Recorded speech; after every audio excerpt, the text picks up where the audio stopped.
आज मैं दावे के साथ ये बात कहना चाहता हूँ। मैं तो छात्र राजनीति से लेकर यहाँ तक आज पढ़ाई लिखाई की बात करूँ तो पढ़ाई लिखाई में भी तमाम यहाँ अभिभावक लोग बैठे हैं, गार्जियंस बैठे हैं बच्चों के, उनसे मैं ये कहना चाहता हूँ कि मैं आज के सामने आज खड़ा हूँ। मैं तो बिना पढ़े लिखे बाप का बेटा हूँ।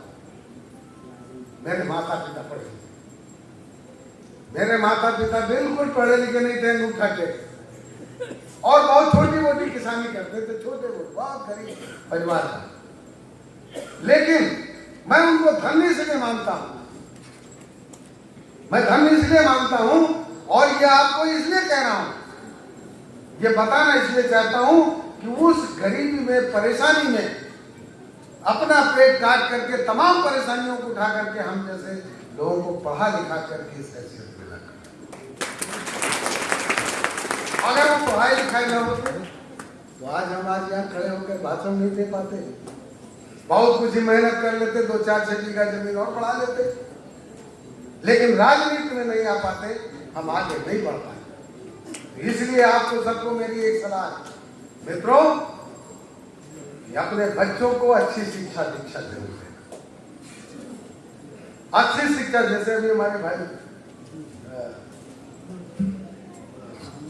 क्या नाम है, हरिगोपाल जी बहुत बढ़िया बात कहे थे कि आप लोगों ने शायद सुना होगा और सबने शायद ताली भी बजाई थी कि शिक्षा वो शेरनी का दूध है जिसको जो पिएगा वो दहाड़ेगा।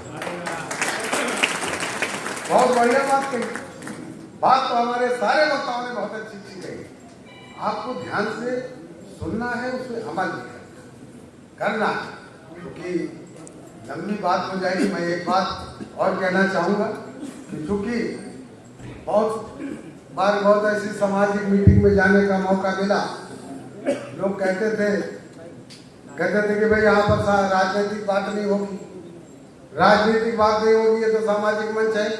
मैं कहता था भैया, अगर सामाजिक मंच है, अगर राजनीतिक बात नहीं होगी तो क्या मतलब निकलेगा? इस समाज को राजनीतिक बनाना है और राजनीतिक बनेगा और उसे केकड़ा नहीं बनाना है, उसे समाज में अच्छी और सकारात्मक सोच के लोगों को आगे बढ़ाना है।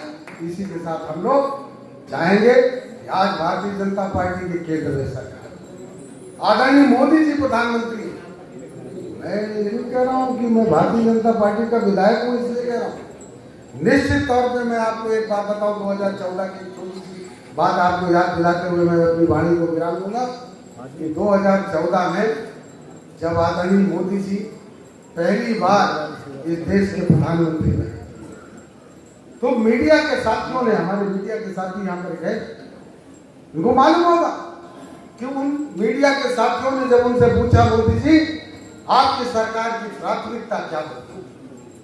आज तब मीडिया के साथियों से मोदी जी ने कहा था कि हमारी सरकार की प्राथमिकता गरीब कमजोर तबके के लोगों को समर्पित सरकार। आज 10 साल होने वाले, इन 10 सालों में सैकड़ों ऐसी योजनाएं ला करके गरीबों को उठाने के लिए, गरीबों के चेहरे पर मुस्कान लाने के लिए तमाम ऐसी योजनाएं चलाई। अब हमारे नौजवान साथी, आज मैं अभी जल्दी में विश्वकर्मा पूजा के दिन 17 तारीख को विश्वकर्मा योजना के अंतर्गत एक कार्यक्रम किया। उसमें 18 जातियों को, 18 जातियां जो श्रमिक जाति हैं, जो शिल्पी कास्ट कहलाती है, जो अपने हाथ से काम करते हैं, ऐसी जातियों को भी जिनका पुरुषा हाल नहीं हुआ, किसी ने उनकी तरफ ध्यान नहीं दिया।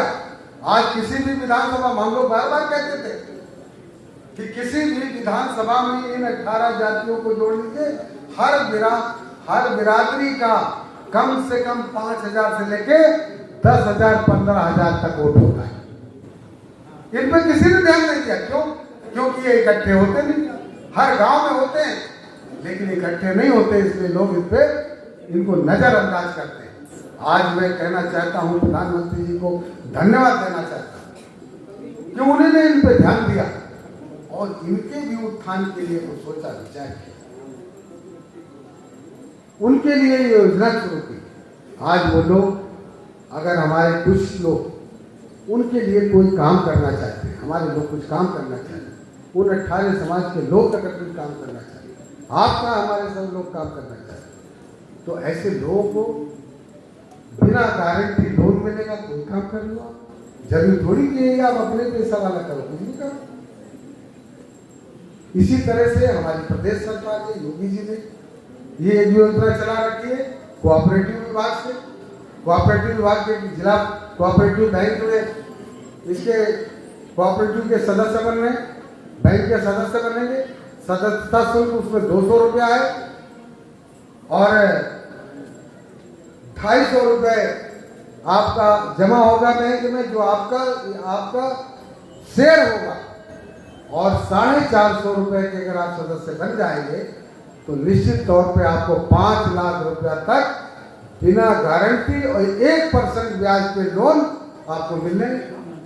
तो ऐसी योजनाओं का जो भी लाभ हमारे लोगों को उठाना चाहिए, नौजवानों को, पढ़े लिखे लोगों को उसका लाभ हमारे लोगों को देना चाहिए।